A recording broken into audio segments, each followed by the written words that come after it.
Today we're going to be taking a look at the semicolon as we begin a discussion of the different types of punctuation marks. So our introduction to the semicolon, follow along with your guided notes. So the semicolon is oftentimes referred to as a weak period, but it's also a very strong comma. It's kind of in between those two types of punctuation marks. So the semicolon can be a bit mysterious and enigmatic. We think we understand it, but it has some complexity to it. And it's not as final as the period, which is a very final punctuation mark, but it's certainly more powerful than the comma. So let's take a look at a couple rules that we have with the semicolon. Let's focus first on it being a weak period. The first rule is we use the semicolon to create a compound sentence. So a semicolon is another option of joining two independent clauses together. And so the semicolon allows the sentence to continue, but doesn't give us like this hard break like a period would. So therefore, it establishes sort of a rhetorical connection between the two different clauses, the first sentence and then the second sentence, and kind of connects those two without that period saying that one's ended and the next one is beginning.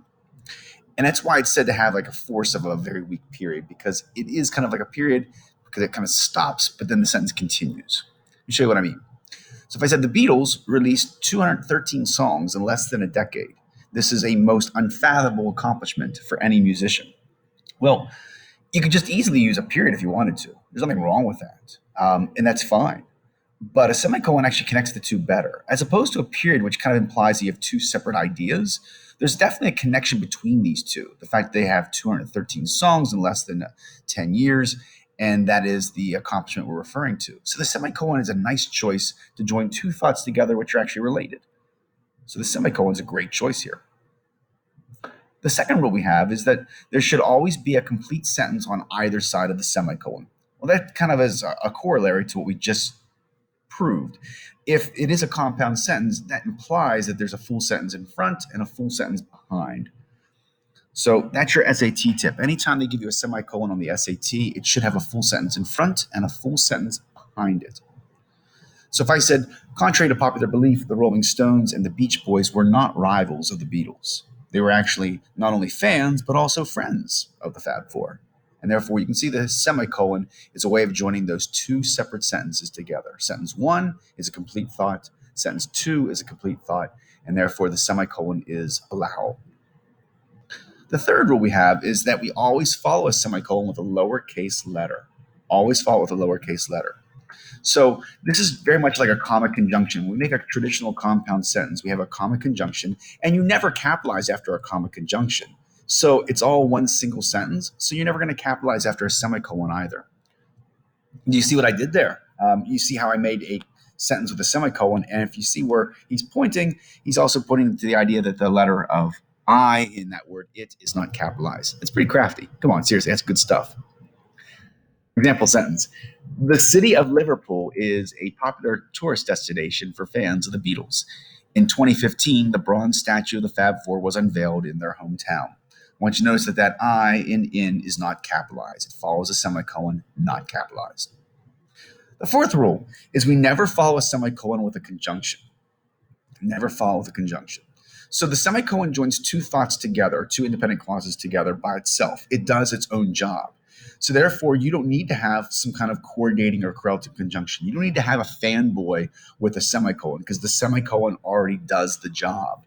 So having a conjunction would be superfluous. The SAT knows this, and so they'll do this to you quite a few times. They'll give you something like a semicolon but, and that's never going to be the answer. So my example sentence reads, the initial inspiration for the song Lady Madonna was the Virgin Mary, semicolon. But Paul wrote the song actually for all working class mothers, whom he found to be courageous. Well, we want to get rid of that conjunction. You're exactly right, sir. Because if you notice, there's a semicolon there, so I don't need that word but. So I just simply get rid of it. Now, you'll notice that Paul was capitalized. And so our last rule about never capitalizing after a semicolon is true, unless it's a person's name, obviously. And then that would be one of the rare times you actually will capitalize after a semicolon. So it is much better. Thank you. Now the question is like, well, then what could I put in between there? And so if I can't use a conjunction, what can I use? Well, let me just show you the next rule we have because it'll kind of clarify that for us. Rule number 5, everyone, is that you may follow a semicolon with a conjunctive adverb, which is always follow with a comma. So Conjunctive adverbs, which we sometimes are taught are transitional words. If you want to call them that, that's fine. But they're actually called conjunctive adverbs. It kind of smooths the gap. If you feel like it's too abrupt to go from sentence to sentence with a semicolon with nothing in between there, well, then if you can't use the word but, what if you used a word like however, or one of the other transitional words or conjunctive adverbs? It just kind of helps the logical flow from sentence one to sentence two. So here's a very common list of conjunctive adverbs you might find, categorized by sort of what they connote in a sense. So whether it's sequence or time or comparison. So all these are great. They're not conjunctions. So you'll never find you'll never use these as joining two sentences together, but they'll work perfectly with a semicolon. Work perfectly with a semicolon, and we always follow them with a comma. Let me give you an example. So remember that the conjunctive adverb helps the flow, but it's not a conjunction, and it's always followed with a comma. I just said that. I'm repeating myself. All right. The last thing is that it's movable, though. So it's mobile. So it doesn't have to always be right after the semicolon. It can be later, as I'll show you in this next example. So I said, John Lennon littered his song, I Am the Walrus, with cryptic lyrics, semicolon. However, comma, he admitted that they were completely nonsensical just to mess with the so-called intellectuals. Well, very traditionally, I'm going to use that semicolon, and then I'm going to go into a second sentence. But if I want to use the word however, because I can't use the word but with a semicolon, that's great. Just make sure that you use a comma after however. But as I said, you can also move it around. It doesn't have to sit right there. I can move it to the end of the sentence. You'll notice the semicolon's still there, and the comma is going to travel with the word however. I can even put it in the middle of the sentence. Once again, the semicolon's still there, and I have to put commas on either side of that word however. So the commas separate that conjunctive adverb regardless of where it sits. So as we said, it works really well as what we call a weak period, but it's also a strong comma. And we use it in a way to strengthen the comma when the comma is sort of overworked and it can be misleading in the sentence.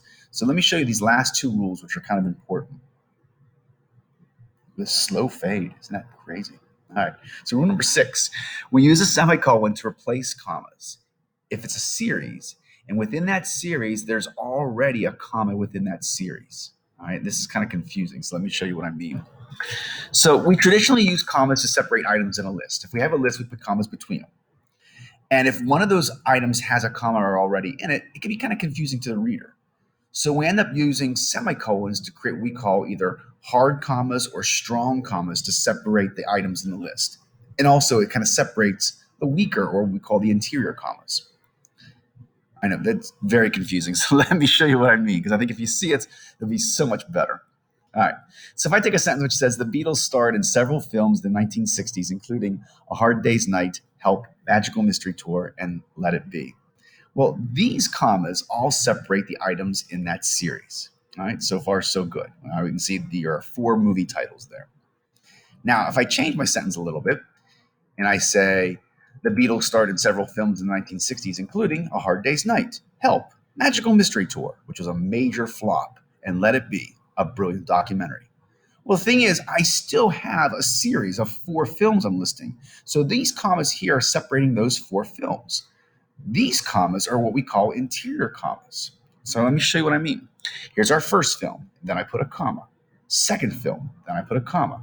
Third item, and this one has its own interior comma. It's the Magical Mystery Tour, which was a major flop. And then here's my fourth item, Let It Be, a brilliant documentary. So like, wait a minute, there's a lot of commas here. So what I do is I create what we call strong commas and to separate them from the interior commas. So these are going to remain as commas because those are just simply the interior commas. But the outside ones, which are dividing the items, are going to turn into semicolons. So I say A Hard Day's Night, semicolon, Help, semicolon. The third item, Magical Mystery Tour, which was a major flop, semicolon. And then lastly, this last one, and Let It Be. So the items in the list are now separated by semicolons, and then the interior commas remain as interior commas. It's an important rule. Lastly, rule number 7.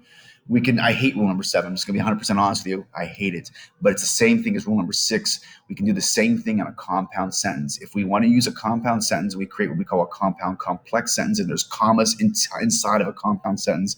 We can use a semicolon. Let me show you what I mean. I hate this rule. So in a compound complex sentence, there's always a comma to separate the two separate sentences. That's what makes it compound.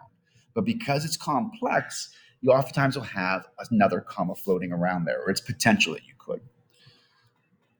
And therefore, we could use the semicolon to separate the two sentences.